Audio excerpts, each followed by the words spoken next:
Hello, story lovers. Welcome back to my channel, Madly in Love 32 part.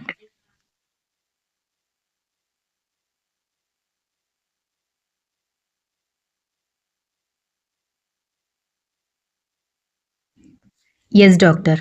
తన memories erase అయ్యాయని కర్ణ అంటుంటే it's impossible mister కర్ణ. అసలు ఒకరి memories erase చేయడం కష్టం. అది దేవుడైతే తప్ప చేయలేడు అని అనడంతో కర్ణ విరాట్ ఒకరి మొహం ఒకరు చూసుకుని కానీ ప్రీవియస్ డాక్టర్ మాకు చెప్పింది అదే అని అన్నాడు విరాట్.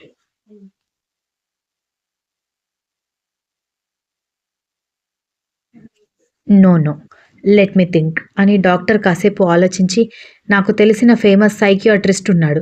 అతను రేపు మార్నింగ్ హాస్పిటల్కి వస్తాడు. అతనితో టెస్ట్ చేయించాక నిజంగా మెమోరీస్ ఎరేజ్ అయ్యాయా లేకపోతే ఇంకేదైనా మ్యానిపులేషన్ జరిగిందా అనేది తెలుస్తుందని అంటున్న డాక్టర్ వైపు సీరియస్గా చూస్తూ, చూడండి, ఇప్పటికే చాలా ప్రెషర్ ఫీల్ అవుతున్నాను. మీకు ఎంత మనీ కావాలంటే అంత మనీ ఇప్పిస్తాను. అతన్ని ఇప్పుడే పిలిపించండి అని అన్నాడు విరాట్.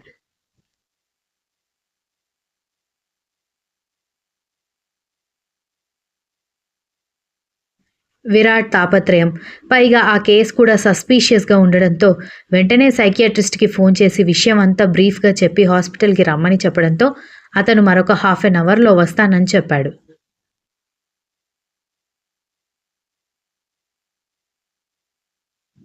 ఇటు దక్ష వాళ్ళు అటు సైకియాట్రిస్ట్ రావడం ఒకేసారి జరిగేసరికి అందరూ ఒకేసారి లోపలికి రావడంతో మా అక్కకి ఎలా ఉందని అడుగుతున్న దక్షని కాసేపు సైలెంట్గా ఉండమని సైకియాట్రిస్ట్ని లోపలికి తీసుకువెళ్ళి విషయం అంతా క్లియర్గా చెప్పారు.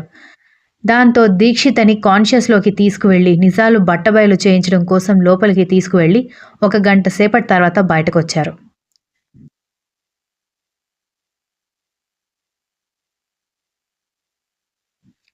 మీ ఫ్రెండ్స్ పేర్లు, మీ క్లాస్మేట్స్ పేర్లు కూడా చెబుతోంది కానీ మీరు మాత్రం గుర్తులేరంటే మీరు చెప్పింది కరెక్టే అనిపిస్తుంది. కానీ మెమోరీస్ ఎరేజ్ చేయడం అనేది సైన్స్లో ఇంకా డెవలప్ అవ్వలేదు. జస్ట్ ఆమె మర్చిపోయేలా మాత్రమే చేయొచ్చని సైకియాట్రిస్ట్ అనగానే ఆ మాటలు వింటున్న దక్ష, మురళి, కర్ణ, విరాట్ ఒకరి మొహం ఒకరు చూసుకున్నారు.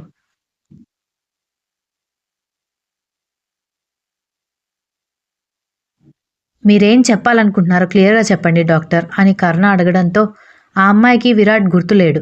అంతవరకు 100% ష్యూర్. ఎరేజ్ చేయడం అనేది మాత్రం ఇంపాసిబుల్. జస్ట్ మీ జ్ఞాపకాలని మర్చిపోయేలా చేశారంతే అని డాక్టర్ చెప్పడంతో విరాట్ నరాలు పైకి తేలి ఆ క్షణం కన్నతల్లి ఎదురుగా ఉంటే ఆమె తన కన్నతల్లి అని చెప్పుకోవడానికి కూడా సిగ్గుపడుతున్నానని, అంత అన్యాయం చేస్తావా అని అడగాలనిపించింది.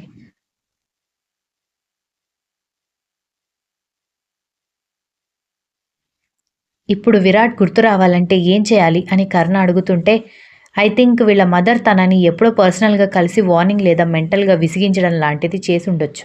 అందుకే ఫోన్ చేసి ఆవిడ గొంతు వినగానే గుర్తుపట్టిన వాయిస్ కావడంతో ఆ పాత జ్ఞాపకాలని ఫ్లాష్ లాగా రావడంతో స్ట్రెస్కి గురై బ్లడ్ వచ్చింది. వీళ్ళిద్దరి లవ్కి, వీళ్ళిద్దరి ఫ్రెండ్స్కి సంబంధించిన ఏ విషయాలు తనకి తారసపడినా తను నార్మల్గా గుర్తు చేసుకుంటుంది. వీళ్ళమ్మ లేదంటే గతంలో తాను ఎవరి వల్ల అయితే ఎక్కువగా బాధపడిందో వాళ్ళు తారసపడితే మాత్రం తను ఈసారి డెత్ బెడ్ ఎక్కడం మాత్రం ఖాయం అన్నాడు సైకియాట్రిస్ట్.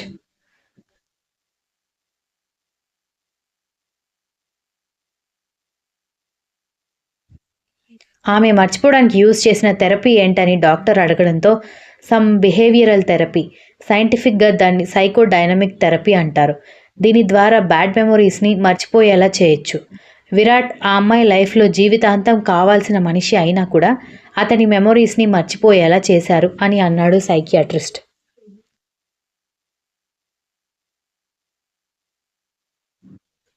విరాట్లో కోపం అంతకంతకు పెరుగుతుంటే కూల్ విరాట్ కూల్, ఆవేశపడి ఏం చేసినా మీ ఇద్దరి లైఫే క్వశ్చన్ అవుతుంది. సో కాస్త కూల్గా ఆలోచించు అని విరాట్ని అబ్జర్వ్ చేసిన డాక్టర్ అతనికి సర్ది చెప్పడంతో చాలాసేపటికి నార్మల్ అయ్యాడు.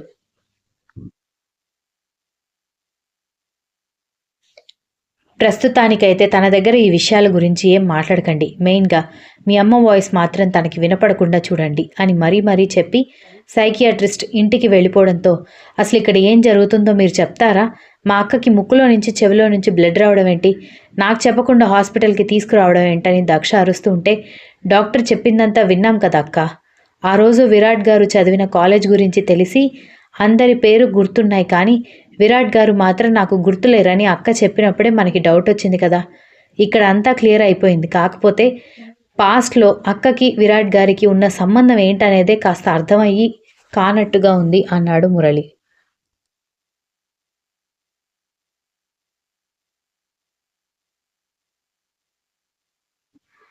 షీ ఈజ్ మై లైఫ్ అని విరాట్ అనగానే ముగ్గురు అతని వైపు చూస్తే ఆల్రెడీ గర్ల్ ఫ్రెండ్ ఉన్న నన్ను తన వైపు తిప్పుకొని తన ప్రేమలో ముంచేసి తర్వాత కనపడకుండా పోయింది. దాదాపు సంవత్సరం తర్వాత కర్ణ ఇంటికి వచ్చినప్పుడు అక్కడ తను కనిపించింది. కానీ నన్ను చూసి అసలు ఎవరో తెలియనట్టుగా బిహేవ్ చేసేసరికి నాకేం అర్థం కాలేదు. బయటికి వెళ్ళి కూడా తనని చేయి పట్టుకుని లాగేసరికి ఎవరో కొత్త మనిషిని చూసినట్టు కంగారు పడ్డం చూసేసరికి నాకు అప్పుడే డౌట్ వచ్చింది. దాంతో ఏమైనా రియాక్ట్ అవుతుందా అని ఐ వాంట్ యూ అని అడిగాను.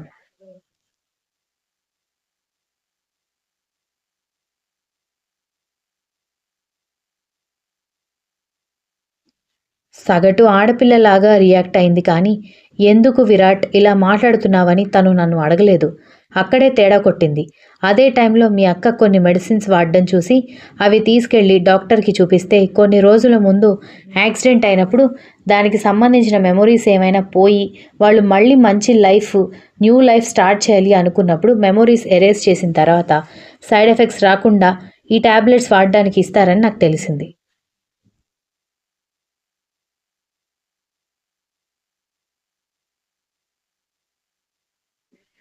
అంటే గతంలో మీరు అక్క ప్రేమించుకున్నారా అని దక్ష తడబడుతూ అడగడంతో విరాట్ పాత జ్ఞాపకాల్లోకి వెళ్ళిపోయాడు.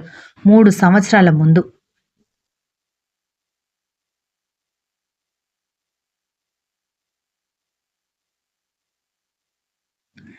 ఉదయాన్నే జాగింగ్ పూర్తి చేసి పట్టిన చెమటలని తుడుచుకోకుండా కర్ణ బాటిల్ ఎత్తి మొహం మీద నుంచి వాటర్ అంతా పోసుకోవడంతో తన దగ్గరున్న వాటర్ బాటిల్ తాగమన్నట్టుగా ఇచ్చాడు విరాట్.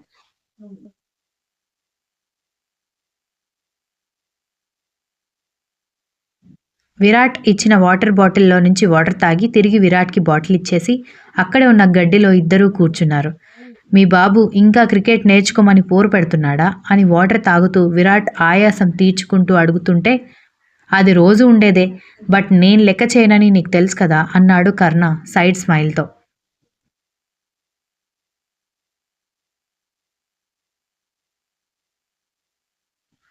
నాకు నీలాగా టిపికల్ బాబు లేడులే. కాకపోతే కొంచెం కోపిష్టి అయిన అమ్మ ఉన్నా కూడా తను నా ఇష్టాలకెప్పుడూ అడ్డు రాదని విరాట్ గర్వంగా చెప్పడంతో కర్ణ విరాట్ వైపు చూసి వీపు మీద అరచేయితో చాలా మర్యాదగా ఒక గుర్తు పెట్టడంతో అమ్మ రాక్షసుడా! వీపు మండుతోంది అని విరాట్ కూడా కర్ణ దగ్గరికి వెళ్ళి ఇద్దరు పిల్లల్లాగా ఒకరితో ఒకరు వాదన పడుతుంటే జాగింగ్‌కి, వాకింగ్‌కి లాఫింగ్ క్లబ్‌లో జాయిన్ అయ్యి నవ్వుకుంటున్న వాళ్ళందరూ వీళ్ళని విచిత్రంగా చూస్తూ వెళ్ళిపోయారు.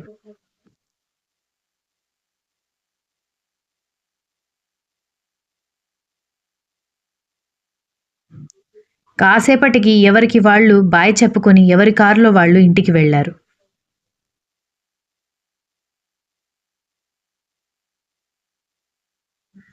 కర్ణ ఇంట్లోకి వెళ్ళేసరికి ఏం డిసైడ్ చేసుకున్నావని కాఫీ తాగుతూ మోహన్ రామ అడగడంతో ఇప్పుడు కాదు, నేను స్కూల్ టైంలోనే డిసైడ్ చేసుకున్నాను.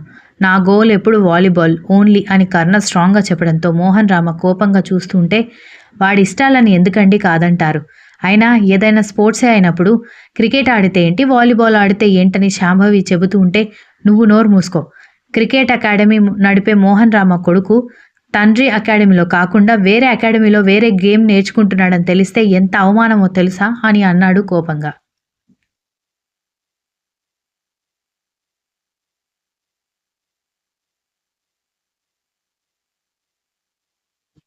మీరు అంత పెద్ద అకాడమీ నడుపుతూ, అంతమంది స్టూడెంట్స్‌ని తయారు చేస్తూ గొప్ప స్థానంలో ఉండి, వీడు చిల్లరగా తిరుగుతుంటే మీరు బాధపడాలి గానీ, వాడు కూడా గోల్ కోసం మీతో సమానంగా కష్టపడుతున్నాడు. అందుకు గర్వపడాలి కానీ, ఎవరో వెధవ కారు కూత కూస్తాడని, మీరు వాడికి ఇష్టం లేని స్పోర్ట్స్‌లోకి రమ్మని బలవంతం చేయడం మాత్రం ఏమీ బాగాలేదు. చూడండి, ఇష్టం లేని చదువు చదవలేక, ఇష్టం లేని ఉద్యోగం చేయలేక చాలామంది కుర్రాళ్ళు ఆత్మహత్య చేసుకుంటున్నారు. కానీ నా కొడుకు అంత పిరికివాడు కాకపోవచ్చు. వాడి ఇష్టాలకి మాత్రం విరుద్ధంగా వెళ్ళడానికి నేను ఒప్పుకోను. ఏ గేమ్ అయితే ఏంటి 2 ఒలింపిక్స్‌లో పార్టిసిపేట్ చేయడానికి ఎలిజిబుల్ అయినప్పుడు.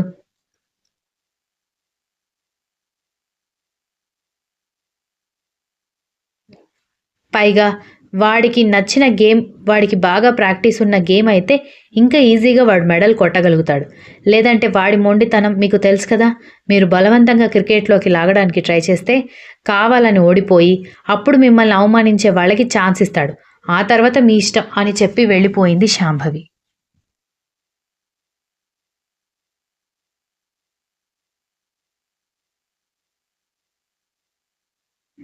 ఇలా మాట్లాడే వాడికి లేని ఐడియాలిస్తుంది నువ్వే కదా అని కోపంగా అరుస్తూ కొడుకు వైపు చూసేసరికి అసలు తల్లిదండ్రి మాటలతో తనకు అవసరం లేదు అన్నట్టుగా బొటనవేలు మీద బాల్ని విష్ణుమూర్తిలాగా సుదర్శన చక్రం తిప్పుతున్నట్టుగా తిప్పుతూ కనిపించడంతో అసహనంగా లోపలికి వెళ్ళేసరికి బాల్ని తిప్పడం ఆపేసి రెండు చేతులతో పట్టుకుని రూంలోకి వెళుతూ ఉంటే సంగవి ఎదురొచ్చి డాడీ చెప్పినట్టు వినొచ్చు కదరా అని అంది సంగవి.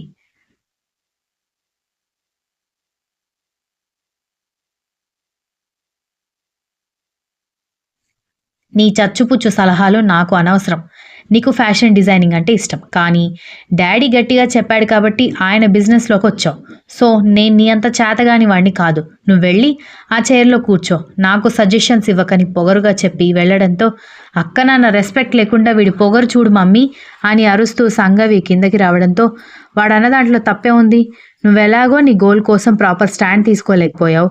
వాడు చేస్తున్న దాన్ని నువ్వు మీ నాన్న కలిసి చెడగొట్టకండి. వచ్చి బ్రేక్‌ఫాస్ట్ చెయ్యి అని చెప్పింది శాంభవి.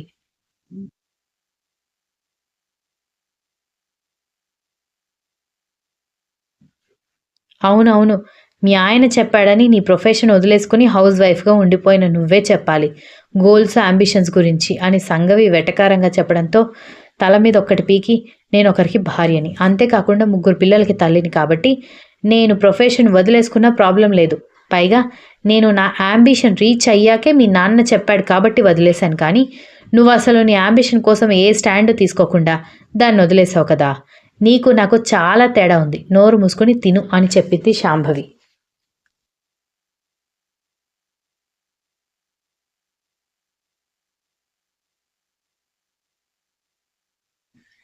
ఈ తల్లి కొడుకులు అసలు మనుషుల్ని గెలవనివ్వట్లేదని సంగవి అంటూ ఉంటే అన్నయ్య మమ్మీ చెప్పిన దాంట్లో తప్పే ఉందక్కా.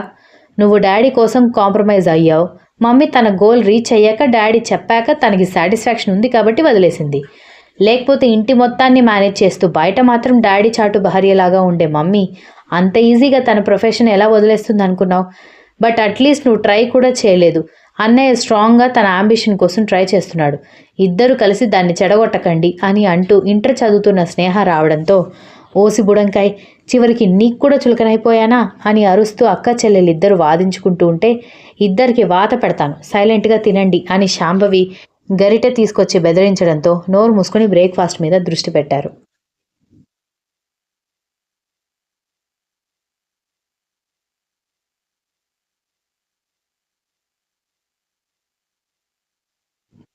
Virat black colour shirt, blue jeans వేసుకుని పర్ఫ్యూమ్ కొట్టుకుని స్టైల్‌గా జుట్టు చెరుపుకుంటూ కిందకి రావడంతో మొదటి రోజు కాలేజ్‌కి వెళ్తూ నల్ల చొక్కా ఎందుకు వేసుకున్నావురా?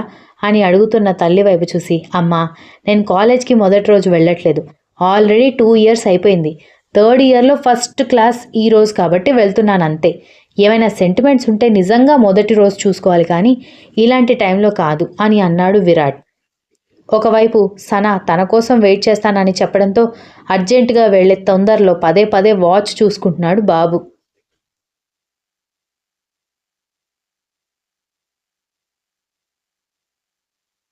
Continues. If you like the story, please like, share, comment, and don't forget to subscribe.